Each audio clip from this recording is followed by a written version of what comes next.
My sister and I auditioned for the part of Tabitha right before we turned 2, and they were only auditioning twins for the part, so they brought in a whole bunch of twins, and Diane and I went in together, and I guess we just won them over, got the part. Back when I was on Bewitched, when we were hired, they were only auditioning twins because babies are only allowed to work a couple hours at a time, so they kind of got around that by hiring twins.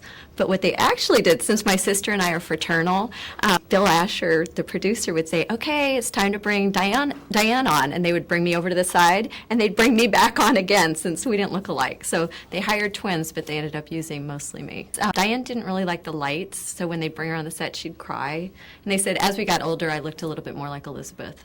So I got lucky. They always said is that if I ever got sick, Diane would take over for me. And in the 6.5 years, I got sick once. So there's one episode where my sister Diane played Tabitha, and I guess they got letters and phone calls, and people wrote in and said, why did you replace Tabitha? So they thought they could kind of switch her in, but people noticed. After the show was over, we both continued to do commercials and a little bit of stuff. But we moved away from Los Angeles, and then we stopped acting, basically.